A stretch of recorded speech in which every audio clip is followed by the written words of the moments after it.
Salut les gars, bienvenue dans une nouvelle vidéo. Aujourd'hui on va parler d'un sujet un petit peu spécial pour moi, c'est l'anglais. Donc bien évidemment si vous comptez partir en Australie ou si vous comptez partir dans un pays anglophone, il vous faut des bases en anglais, c'est sûr. Mais il ne faut pas non plus vous mettre trop la pression.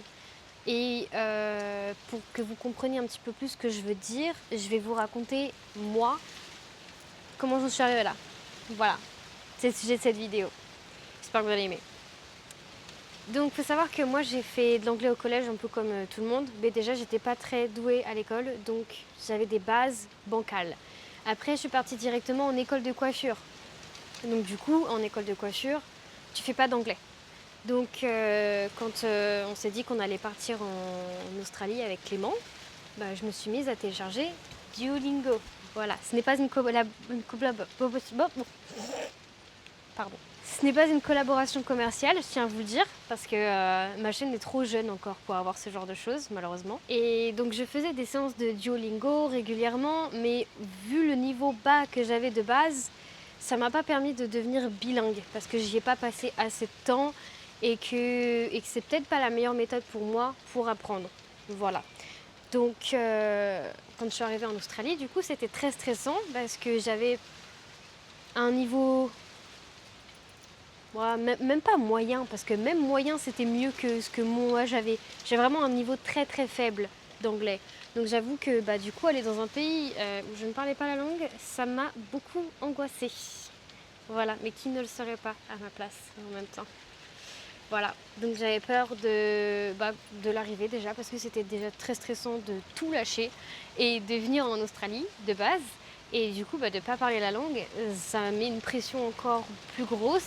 Et de devoir essayer de trouver un logement, du travail, une voiture, aménager la voiture si besoin, ce genre de trucs, bah ça te paraît en fait impossible. T'as l'impression d'avoir un mur devant toi et de te dire je vais jamais réussir à franchir ça, c'est trop. Bon, heureusement, je suis pas venue ici toute seule. J'avais Clément avec moi, mon copain. Mais il fallait bien à un moment donné aussi que je fasse des trucs par moi-même et que moi aussi je gère des trucs parce qu'en fait, il allait pas s'occuper de tout pour toujours. À un moment donné, le pauvre. Donc du coup, ça lui faisait beaucoup sur les épaules. Et moi, ça me stressait davantage, ça me mettait une grosse pression. Enfin, je me mettais une grosse pression moi-même parce que clairement, lui, il m'a pas forcément mis la pression pour que j'apprenne plus que ça. Il était vraiment correct avec moi par rapport à ça. Il connaissait de toute façon mon niveau et je l'avais prévenu, ça va pas venir comme ça en un claquement de doigts en fait, malheureusement. Et en fait, au tout début de l'Australie, bah, du coup, c'est lui qui a tout géré. C'est lui qui faisait les translations, les traductions, excusez-moi. On viendra sur ce sujet-là plus tard, mais voilà, c'est lui qui faisait les traductions quand j'avais besoin de demander des choses ou quoi, et qui me traduisait à moi ce que les gens disaient, parce que je comprenais rien du tout de ce qu'ils disaient. Ils parlent déjà très vite, hein, et ils ont tous un putain d'accent en Australie. Hein. Ça, c'est encore un autre sujet, mais il faudra aborder ce sujet-là hein, quand même, parce que leur accent aux Australiens, c'est une dinguerie. Je suis désolée. C'est comme les Français du Sud. Pour un Français du Nord, l'accent, il est fort, tu vois. Je me suis dit, mais comment je vais faire en arrivant au travail, en fait, pour comprendre ce qu'ils veulent me dire, etc. Et c'est vrai qu'au début, c'était galère. Mais par exemple, le moment où j'ai vraiment senti que j'ai évolué en anglais quand j'étais en Australie, c'est après quelques mois quand on était au Tomato Shed. Si vous avez regardé ma deuxième vidéo de ma chaîne, vous avez la ref. Mais en gros, là-bas, on bossait qu'avec des...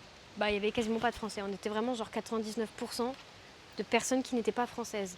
Il y avait des Coréens, des Japonais, des Taïwanais, des Allemands, des Italiens. Enfin, voilà. Donc en fait, tu peux pas parler français avec eux, donc tu es obligé de parler en anglais. Voilà. Donc ça, c'était bien galère. Et bien évidemment, la plupart de ces gens vivaient dans une accommodation qui... Accommodation, c'est... C'est pas grave, vous aurez appris un nouveau mot. Ils vivaient tous au même endroit en fait, et ça appartenait au propriétaire du boulot.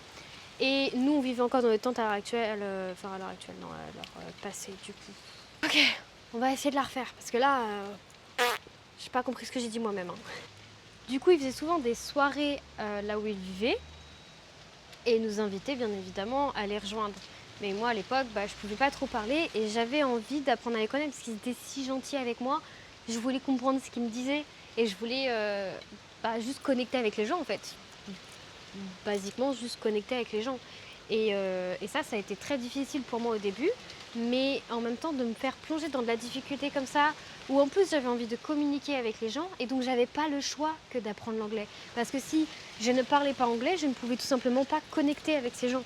Et en fait, j'essayais, et quand je trouvais pas un mot, soit je demandais à Clément qui était juste à côté de moi en général, soit quand il n'était pas là ou qu'il n'avait pas forcément la traduction, parce qu'il parlait mieux anglais que moi à l'époque, mais bon, il connaissait pas tous les mots non plus, quoi. Donc j'utilisais mon téléphone, j'utilisais Google Translate et ChatGPT. Et en fait, quand je faisais Google Translate, je faisais, vous savez, le truc où tu peux entendre, il te dit le mot dans l'oreille. Comme ça, moi, j'avais une idée de l'accent que je devais avoir et la prononciation tout simplement du mot. Et quand j'étais sur ChatGPT, j'essayais de le lire en fait. Je faisais pas juste oh bah tenez, regardez, c'est ce mot-là que je cherchais. J'essayais de le lire et j'essayais de le faire avec à peu près un accent correct, du moins avec la bonne prononciation du mot, tout simplement. Du coup, je faisais comme ça et en fait, en à peine quelques mois à faire ça, mon niveau d'anglais, s'est amélioré, mais j'ai pas les mots. Mais encore, j'avais pas non plus le meilleur. Enfin, je pense qu'à ce moment-là, du coup, après quelques mois là-bas, le niveau était devenu à peu près moyen. Mais après, ce que j'ai fait, c'est que, de toute façon, Clément, il était parti en mine à ce moment-là, vers la fin du Tomato Shed. Et après, j'ai été que dans des jobs où il y avait de la clientèle. Voilà, j'ai pas choisi le plus simple du tout. Au contraire, je me suis dit, j'étais dans la difficulté, dans la merde, autant que je me mette encore plus dans la difficulté, dans la merde. Génial. Donc du coup, je devais parler à des clients qui, du coup, captaient très vite que j'étais française au début. Mais au bout d'un moment, ils me demandaient, ah, mais t'as un accent, tu viens d'où? Ça a été une de mes plus grandes fiertés en vrai. Bon, je suis encore plus fière maintenant du niveau que j'ai réussi à acquérir jusqu'à maintenant, parce que je pense que maintenant, on est vraiment sur un plutôt bon niveau, je dirais, à peu près niveau élevé. Genre, on est passé de moyen à élevé. Et je pense que je peux encore m'améliorer et vraiment devenir complètement fluide niveau anglais et puis avoir de problèmes. Mais j'en suis pas encore là. Je me laisse encore une petite année, la dernière année de PVT, pour améliorer encore plus mon anglais. Voilà. Mais je suis déjà très fière. Et j'étais déjà très fière de ce que j'avais réussi à faire. Genre vraiment berner les Australiens et autres étrangers qui venaient, qui me parlaient anglais avec un accent de ouf. Et moi, ils n'arrivaient pas à savoir directement que j'étais française. Bah alors là. Et j'ai appris des nouveaux mots. Surtout que dans un, je travaillais dans la viande. Et dans l'autre, je travaillais dans les burgers fast-food. Voilà. Donc j'ai eu des mots différents, des accents différents, etc. Et maintenant, du coup, à la fin de la deuxième année, je trouve que mon niveau est quand même relativement élevé. Voilà, je pourrais presque faire la vidéo en anglais à la place de la faire en français et j'aurais probablement moins bégayé que de la faire en français. Voilà. Et il faut savoir aussi, quand ça fait 2 ans comme moi que tu es dans un pays anglophone, on va dire, parce que du coup j'englobe un petit peu tous les pays anglophones, ce sera plus simple. Quand je sors de chez moi, parfois même quand je suis chez moi, je parle que anglais. C'est-à-dire que la seule personne avec qui je parle français, ça va être mon copain ou quelques potes. Et encore, quand je vais avoir des potes qui vont nous rejoindre, qui vont être italiens ou quoi, on va tous se mettre à parler anglais pour que tout le monde comprenne. Et mes collègues de travail, je leur parle en anglais, mais tous mes patrons, je leur parle en anglais. Pour chercher du travail, je parle en anglais. Commander un verre, je parle en anglais. Commander de la nourriture, je parle en anglais.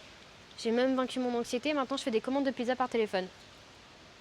J'aurais jamais réussi à atteindre ce niveau-là en France d'ailleurs, soit dit en passant. Donc voilà, franchement, tu parles en anglais constamment. Il faut savoir que moi, l'année dernière, en juillet, j'ai dû retourner en France parce qu'il y avait le mariage de ma belle-sœur. Voilà. Donc du coup, vu que lui, il est breton, moi je suis normande, ça fait qu'on a passé un peu de temps dans ma famille, un peu de temps dans la sienne. Donc dans ma famille, encore ça va. Je suis plutôt à l'aise, donc même si j'oublie des mots, que je dis des mots en anglais, etc., c'est pas grave, ils m'en veulent pas, ils me jugent pas, il n'y a pas de souci. Et puis je peux parler comme je veux, donc en fait je peux utiliser un français basique comme on fait là, vous voyez.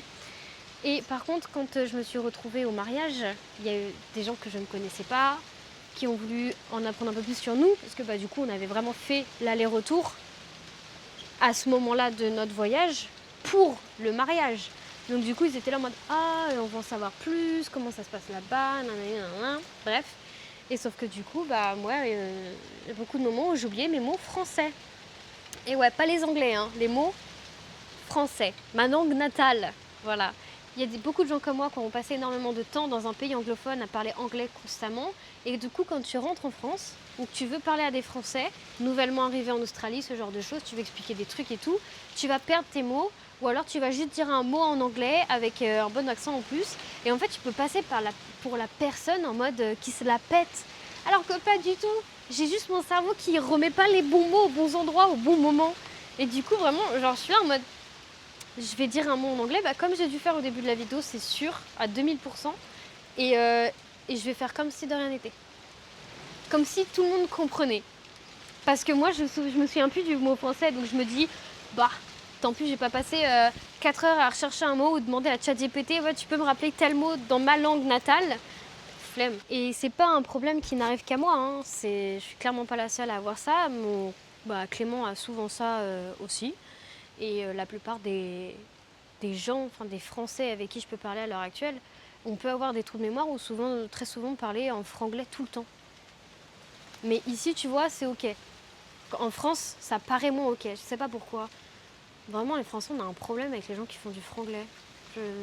Moi, après tout ce temps à parler anglais et avoir travaillé dans des endroits où je parlais à de la clientèle en anglais, du coup, ça a fait que mon niveau d'anglais s'est carrément amélioré. Mais vu que Clément, lui, il bossait en mine avec la plupart du temps des collègues français, avec juste des patrons anglais, mais encore, il parle pas tant que ça à ses patrons, et genre, ils vont pas faire des discussions super longues, apprendre à se connaître, ce genre de délire, quoi. Ce qui s'est passé, c'est que la tendance s'est inversée. Maintenant, c'est moi qui parle mieux que Clément. Maintenant, c'est sur moi qu'il peut compter quand il est pas sûr d'un mot que quelqu'un a dit. Donc, je pense que vous comprenez un petit peu mieux maintenant aussi ce que je vous disais en tout début de vidéo. Quand j'essayais d'expliquer que voilà, même si tu as un niveau d'anglais un peu merdique, stresse pas trop. Parce que si tu te fous le plus possible dans la merde, c'est là où tu apprendras le mieux l'anglais et où tu t'en sortiras le mieux et surtout le plus vite. Il y a un truc avec lequel j'ai arrêté de stresser, c'est faire des fautes quand je parle anglais avec des gens. Que ce soit mes patrons, mes collègues ou quoi. Parce que en fait, justement, c'est en faisant des fautes que je vais apprendre le bon mot ou la bonne prononciation. Franchement, mettez dans les commentaires, abonnez-vous aussi et mettez la cloche pour pas louper mes vidéos si ça vous plaît, parce que j'essaierai d'en faire plus comme ça et des vlogs aussi. Mettez dans les commentaires le nombre de personnes qui regardent des films, séries, animés, peu m'importe, je m'en fous. Si vous regardez en anglais, sans les sous-titres français ni anglais, mettez dans les commentaires s'il vous plaît. J'ai besoin de savoir combien d'entre vous le font. Et surtout, mettez-moi aussi si vous vivez en France, si vous êtes dans un pays anglophone ou si vous avez été dans un pays anglophone. J'aimerais bien en savoir un peu plus sur vous, les gens qui regardez mes vidéos. Comme ça, je regarderai un petit peu qui est dans ma team et qui ne l'est pas. Parce que depuis quelques mois maintenant, je regarde sans avoir aucun sous-titre. Pour la plupart des trucs. Il y a peut-être des trucs où quand le son il est pas ouf et quand les gens ils ont un accent spécial, là je vais mettre les sous-titres. Mais la plupart du temps, maintenant je peux regarder sans sous-titres, ni français ni en anglais, et comprendre en fait. La plupart des gens ont au moins un truc qu'ils regardent tout le temps, qui vont re-regarder toujours. Ça peut être n'importe quoi, un dessin animé, un film, un truc qui vous touche et qui vous plaît. Vous le connaissez par cœur, c'est parfait. Regardez-le en anglais avec les sous-titres en anglais, comme ça vous comprendrez le mot qu'ils disent, même s'ils ont un accent bizarre. Et au bout d'un moment, vous verrez que vous pourrez écouter le film et comprendre ce qu'ils disent sans aucun sous-titre. Voilà, et ça c'est une autre de mes plus grandes fiertés. Je suis extrêmement fière en vrai de mon évolution en anglais, parce qu'il y a peut-être 2 ans, j'aurais jamais osé parler de mon niveau d'anglais, étant donné que mon niveau d'anglais était inexistant. Donc, et j'essaierai peut-être de refaire une vidéo l'année prochaine. Il faudrait que je vous en reparle et que je vois un petit peu par rapport à cette vidéo à quel point j'ai pu m'améliorer. Parce que là, il y a des moments où je vais perdre mes mots anglais, je ne vais pas savoir quel mot utiliser. Il y a beaucoup de mots que je ne connais pas, des mots très spécifiques et tout ça. Et souvent, quand je vais faire une phrase et tout, je vais bégayer, je vais oublier un mot. Et au niveau de la formulation des phrases, c'est pas trop mauvais, mais j'hésite toujours un petit peu entre it is it, je les switch tout le temps. J'ai toujours un problème avec cela. Dis-moi, meuf, l'année prochaine, c'est un petit message pour moi. Si tout ça, t'as réussi à l'améliorer ou pas. Et parle-moi un petit peu plus de ton niveau actuel dans un mois, s'il te plaît. Merci. Faites-moi penser à ça, du coup, parce que je vais très certainement oublier. Ou pas me rendre compte. On est en février 2026. Donc février 2027, faire un check de mon niveau d'anglais avant la fin de mon visa et voir aussi ce qui se passe par la suite. Parce que ça, j'avoue que j'en ai aucune idée. Parce que là, du coup, l'objectif, c'est de trouver un travail, espérer d'avoir un sponsor pour pouvoir rester en Australie. Je me suis rendu compte il y a quelques mois que j'avais fait un rêve en anglais. Après, la plupart de mes rêves, je m'en souviens pas, donc je pourrais pas vous dire si j'ai refait ça ou pas. Et par contre, je sais que souvent, je pense en anglais. Très souvent. Parfois, je pense en franglais aussi, parce que c'est plus simple. Selon les mots qui viennent, s'ils sont français ou anglais, voilà. Tant que je comprends ce que je veux me dire à moi-même dans ma tête, ça passe. Dites-moi si vous aussi vous pensez en anglais, j'aimerais bien savoir en vrai. Je pense qu'on est sur une fin de vidéo, j'espère que j'ai pas oublié des choses que je voulais dire de base, ce qui est fort possible. Et j'espère que vous avez apprécié, n'hésitez pas à aimer, commenter, voilà. Et surtout à vous abonner, encore mieux. Et puis on se retrouve dans une nouvelle vidéo. Bisous!